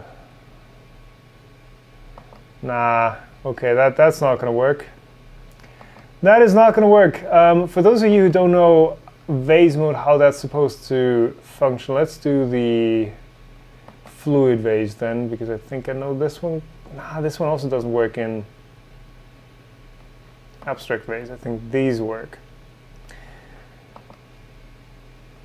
The way that vase mode is supposed to work is you have a solid model, and then instead of filling all or the entirety of that model with infill, the printer just takes the very outer edge. It just takes, basically, if you have your perimeters, it just takes the very outer perimeter and prints that. It leaves out everything else, and then of course prints that in a spiral fashion instead of doing individual perimeters. So delete. That's how you basically, yeah, like that. So our model is a solid model. If I knew how to rotate in Cura, in Creality Slicer. Let's do 50. That should be pretty fast. 47 minutes. Oh, okay. 4 grams. So I'm gonna need the card reader. And while it's printing, we can check out, While it's printing, we can check out what's actually on the card, because I'm gonna be copying it off. Okay, so that's so it actually says 2 hours of print time for the dog. And let's do another new folder and this is the Ender-3 v2. Do we get a preview on this? Yeah, there we go. So yeah, it's just printing some solid layers at the bottom.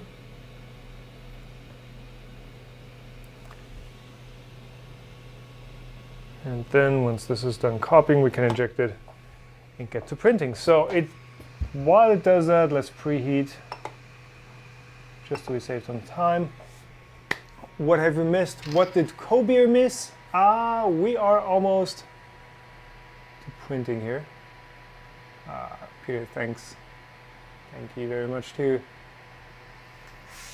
Maybe on 110 volts, it always smells like that at the beginning. This is on 230. It's just silicone. It's smelling bad. Upside down? Nah. Can we expect some resin printer reviews in the future? I will be doing a comparison of all the different Mars's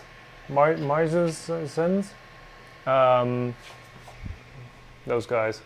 Oh, that's the Puchesse one. But the Mars Pro and Mars 2 Pro, I will be looking at those. Rotate by clicking mouse wheel.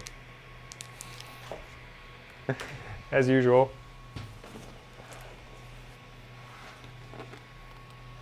Mouse wheel, like ain't no mouse wheel. Yeah, so resin printers, we're gonna do the review of I'm gonna do the review of all the Marses. I think it's just resin printers, they're always messy, and most of them are the same, to be honest. Maybe at some point, Elegoo are gonna send over the Saturn, I think, that we're gonna send, which is a bit of a unique one. bit of a unique one, and not just, you know, another 5.5 inch or however large these are with the same hardware and software and then everything, because these are all made by the same, all the electronics and the screen and interfaces and slicer are all made by Shitu. So printers are pretty much all the same except for like what the bed does and the Z-axis assembly. E3V.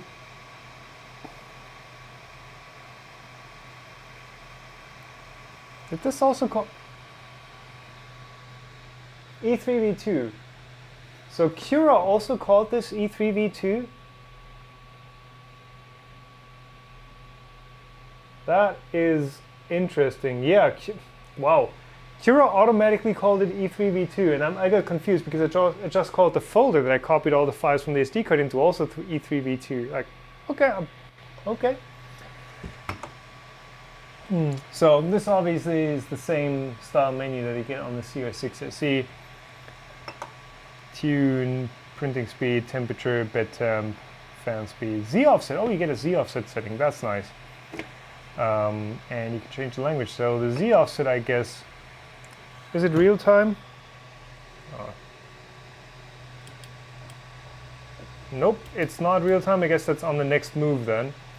But that's like your live Z adjust or baby stepping, or you know, whichever name that feature has on your particular printer. What are you doing? Okay, so it does have, okay, that's a prime line. Interesting. That's a good way to do a prime line. So it just does it on the very side, on the very edge. Is that how far it can print out? Oh,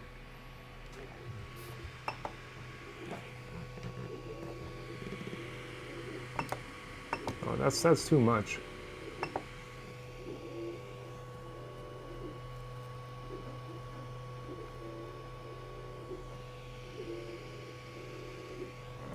Okay. Z Office? Oh yeah, it's the. So I set the Z Office to negative 0.31. I just leveled the bed by eye. I didn't do anything with the paper or anything. So the fact that the Z Office feature is in there is really neat, because otherwise, if you see your first layer isn't going down well, you'd have to reach in and tweak the knobs. But like that, you can just set it in software, which I like. Rustbox, no, it did not heat up in like 10 seconds. It already was heated up. I had it preheated already, just to save some time.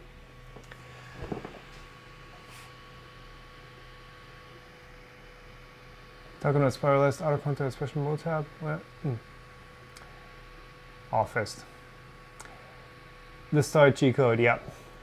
I don't think that was in the CR6SE start G code. I mean, typically what printers do is they just have, I mean, what this one also had, they just have a skirt.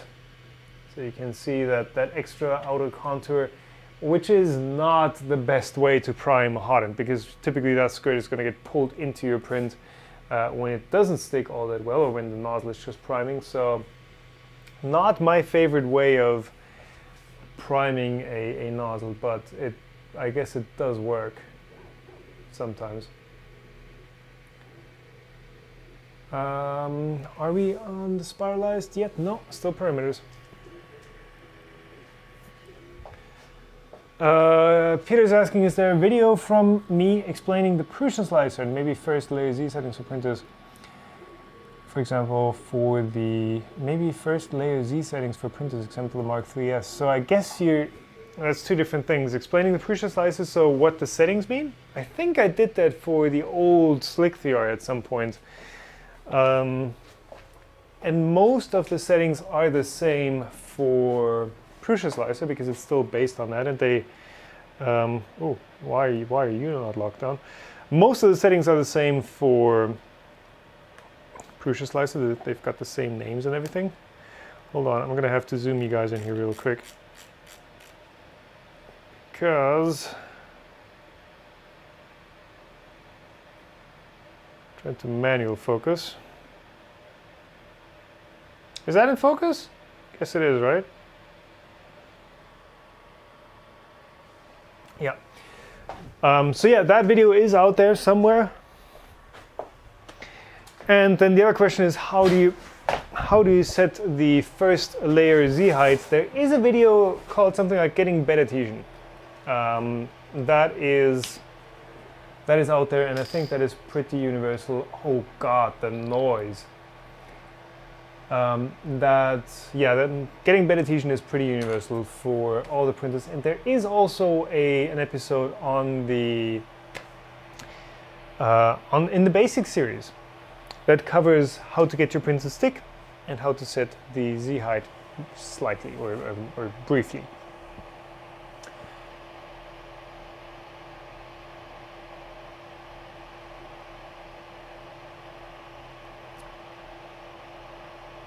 Right, sounds quiet, Flachnipser is saying. Let me see how quiet it is. So I've got that's just doing more infill. Let's do roughly a meter away.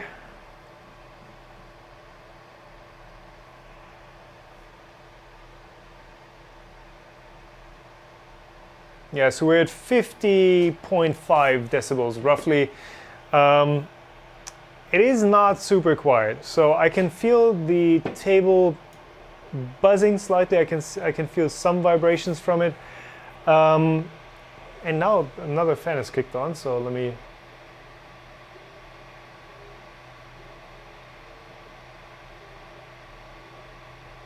Yeah, now we're at 52.5 decibels.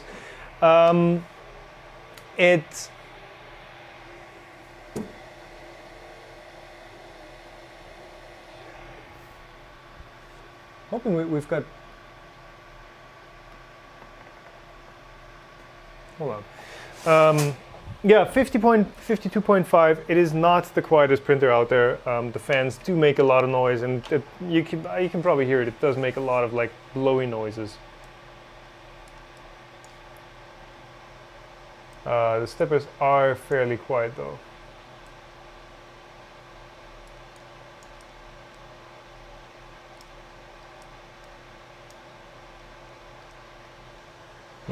Just checking that this is in fact creating a single perimeter, which it looks like it is. So it's not trying to do like two perimeters in spiral vase mode, which would be kind of bad. Also, why is this in a perspective view mode, like ortho? That is the only proper way to use a slicer. If you're on perspective, you're doing it wrong.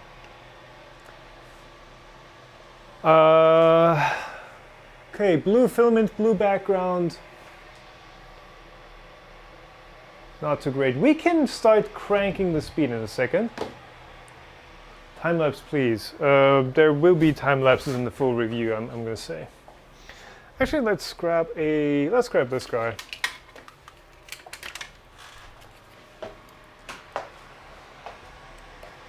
Oh, actually, this is already a lot better. Maybe if you do that. Look at that. Instant improvement, and maybe not on full blast. There we go, let's just have a little LED light right shotgun on that. So it is pausing quite often. And it is leaving behind little blobs. Like right there where it passed, it had a... Why is it leaving those blobs? This should be a perfect... There again! Why are you stuttering though? Should be, I mean, it's reading from SD card.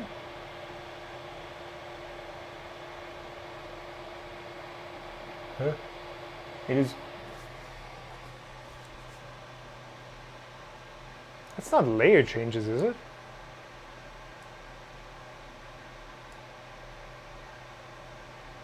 Nah, why would it be? It's just leaving behind little blobs every now and then.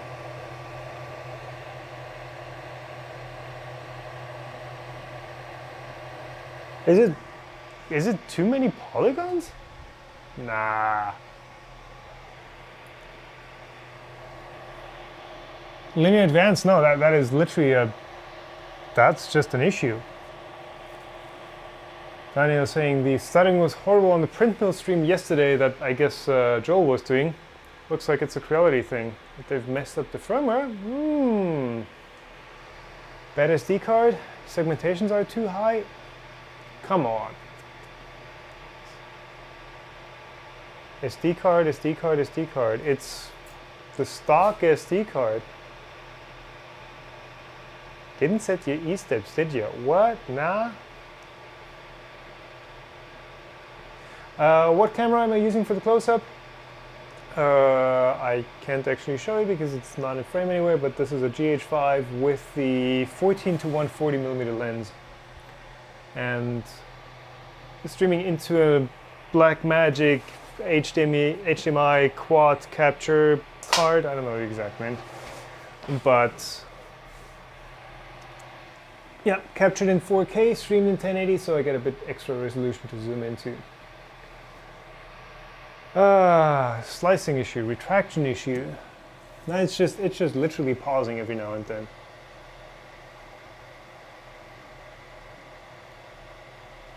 The spots where it's not pausing do look really good though. Yeah, it's always in that front area where I guess there is a lot of detail. So what we can try is theoretically, so if it's an issue with too many instructions being read from the SD card, if we turn up printing speed, it should get worse because it's going to have to process more data faster. So let's go to 150. The only thing limiting this printing speed is minimum layer time, which is a cooling setting. So if you go to 150, blob, blob, blob, blob, yep, blob. Let's go the other way. Let's go to, yeah, and actually while it's hold on, so you guys can see this. So I guess it's going to be hard to make out that number, but if I zoom in, if I change this, yeah, you can see it just pausing there for a second. The entire firmware is stuck. Holy crap. So this thing does have a 32-bit board, which would be on marketing. You know, a 32-bit board would say, okay, this thing has way more than enough horsepower to run everything.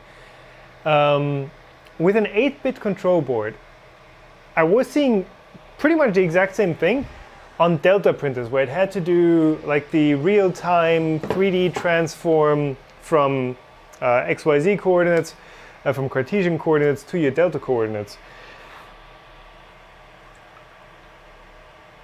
And that was an edge case. Like 8-bit never gave me any of those issues on just something like that. I don't know. I do not understand.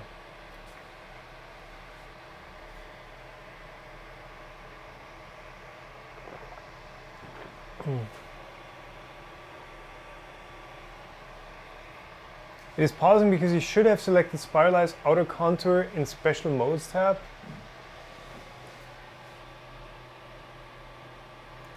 I don't know. It looks selected to me, man. It looks very selected. Also, the fact that it just did like 4 blobs on one layer. That means it's not layer changes, it's not retractions, it's not anything like that. It is literally just the printer choking on itself. Huh. Change the SD card. Maybe.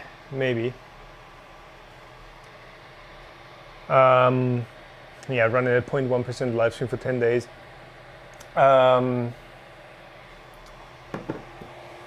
This is 90%. Oh, wow, that's a fast change. So with 2 turns I went up to 627. This has a lot of acceleration. Or I guess when you turn while it's... No, it just ignores inputs. Look at that. Like the entire thing just freezes. You see that?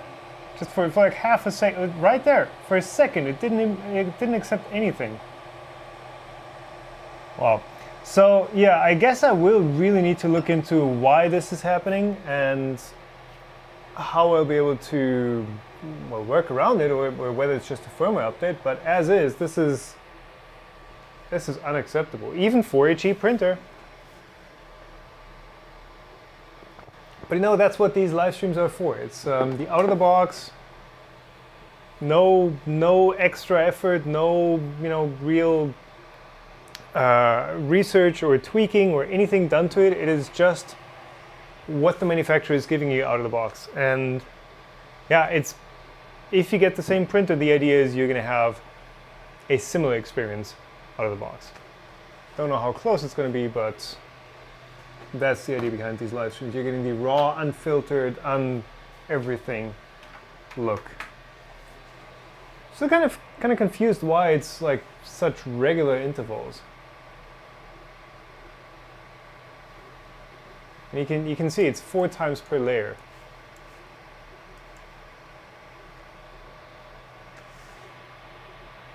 Update the display firmware, I guess. Motion problems are fixed in the latest firmware, Marlin Firmware is saying.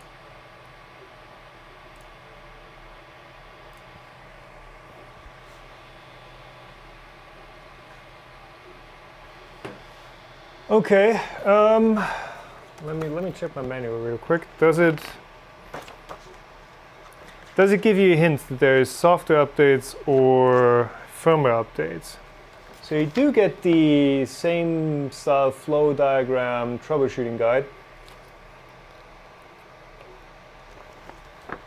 Reconnect circuits and lock screws of thermistor. Nope. So I mean, I'm gonna have to see if they have like an online troubleshooting guide or an online best practices, where it's like, hey, you should maybe look at updating the firmware, because a user is not gonna be aware of the fact that they could be updating the firmware at all.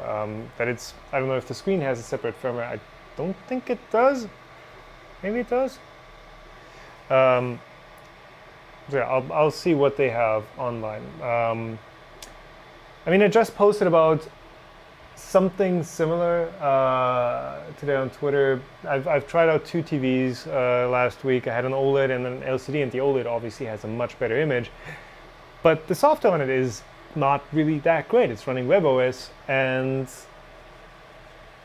the user experience with that is not good. So to a point, it really needs to be, the user experience to me is just much more important than getting the best possible, most awesomest hardware. Because what use is good hardware when the experience and the software and everything accompanying it is not that great?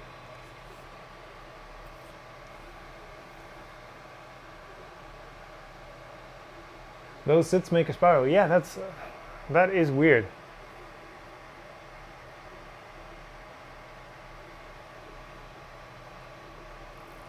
Screen has a separate firmware. Great.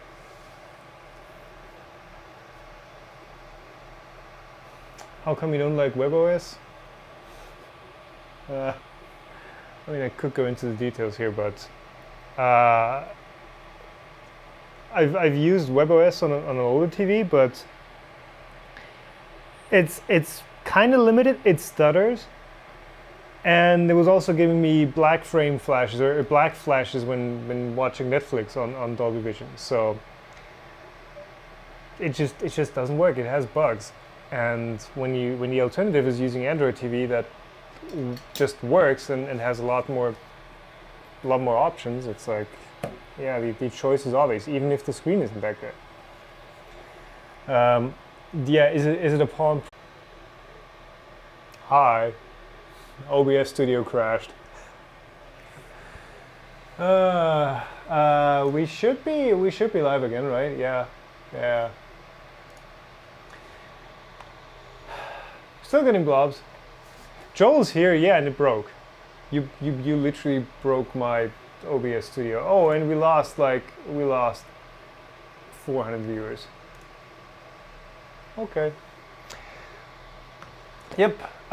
What's up with the blobs? So modern firmware apparently already confirmed that it is a bug in the firmware. It just pauses. Oh yeah, and actually you can see it. You can see it at the extruder wheel, which is up here too. You can see that it's not in focus, sorry. You can see that it just pauses, it stops completely. So it's not retracting, it's not doing anything, it just stops and halts every, I don't know if it's by time or if it's every length of filament extruded, but yep.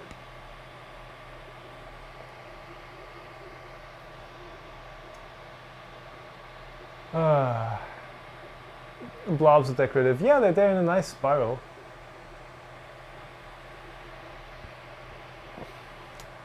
Oh, you know what I'm gonna try? Because I mean, we've seen everything we need to see on this print. What I'm gonna try is the power loss recovery, because supposedly it does have power loss recovery. So let's see if that actually works.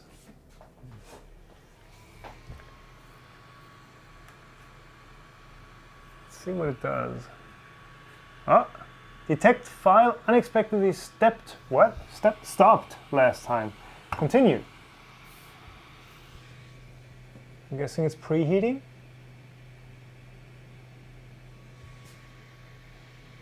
I mean, that is going to obviously give you a huge blob, but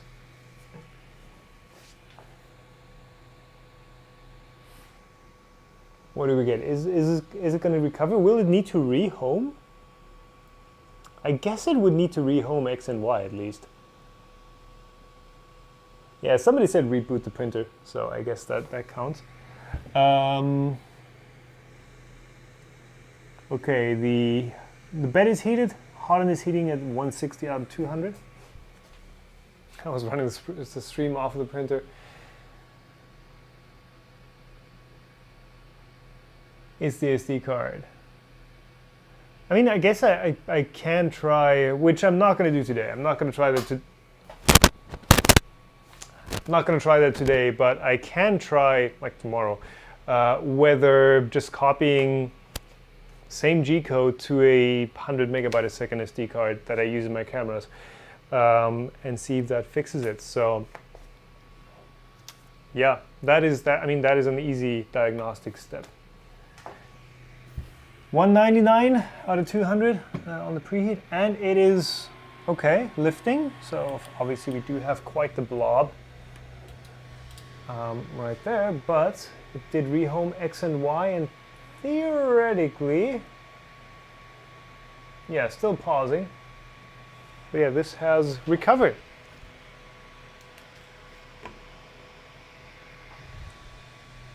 Not quite though. Yeah, so it didn't prime the hot end. So everything that oozed out in between now is a super under extruded section in there. Yeah, you can actually see that, like 3 layers down, you can see that gap. That's not a skipped step, but is actually just an under extruded layer because the hot end wasn't primed.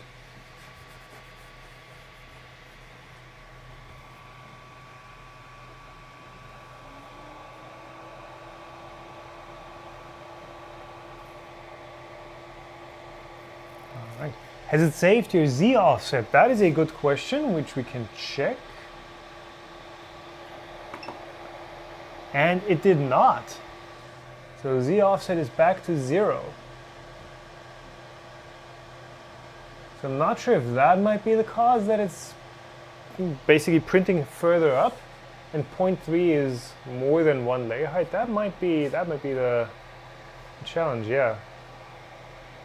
blobs are only there because of under extrusion. Yeah, nah. Don't use slot on the screen. Does the screen have a slot? I don't see an SD card slot on the screen. I remember some printer had that, but like, look, that's where I plugged in. That's the SD card. So I'm guessing that's the board right there. Yeah, the non-blob extrusion does look really good, as you know, as it did on the Ender-3, on the CR6 SE. There are some, well, okay, the color grade really eats that up, but I can see some color variations from the filament, which is because this is a transition filament, and it's not going to be perfectly colored, and it's, you know, the transition shows up more smoothly if you have something that isn't, you know, as stretched out. But yeah,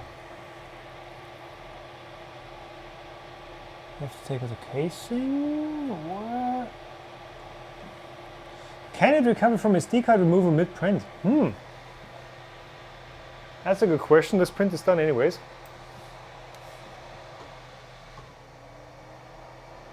Oh, it does something.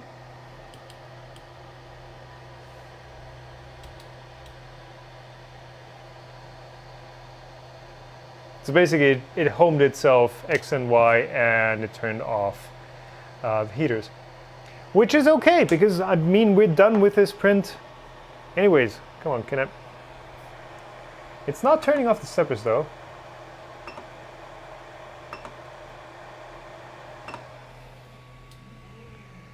Okay, yeah, those fans are kind of noisy. So let me turn this thing off entirely, and let's have a quick look at this print. Oh, we can actually get this loose. So what do we see on autofocus? Looks good, right? Still looks okay. So yeah, the extrusion looks very consistent so far, except for those blobs. Yes, it does have blobs. Actually, let's see that. It does have blobs. There's no wobble visible because I did tighten up. I did tighten up the bed. The bed was not as wobble-free as it is now. Otherwise, yeah, looks okay. No signs of overheating. So it was also printing fairly slowly. It does have a part cooling fan that is very noisy, so probably very powerful, and a sock on it, so that also reduces overheating. So far, so good. Yeah, it's a decent first print, but I will need to go into the full review to actually find out how it stacks up against the CR6 SE. That's going to be the topic of that review. It's going to be this printer against the CR6 SE, and which one, like what the differences are, which is something I'm not quite wrapping my head around yet. I'm also going to be testing the safety features, like, you know, unplugging the thermistor or shorting out the thermistor, the typical min temp, max temp, heating failures, unplugging the heater cartridge, all those things I'll be looking at. But for today, I would like to thank you all for watching. Thank you for being here and keeping me company. Maybe you've even learned something about the printer and about printing in general. Thanks for watching. Get subscribed. You can support the channel on Patreon. As always, check out the other format that I'm doing with Stefan from CNC Kitchen as well. It is called the Melt Zone, and it is a tri-weekly podcast, roughly every 2 to 3 weeks. Available everywhere where you can find podcasts, called the Melt Zone. That's it, pretty much. Thanks for being here. I will see you end of next week in a regularly scheduled video. Have a good day, evening, Sunday, weekend, whatever it is for you. Goodbye.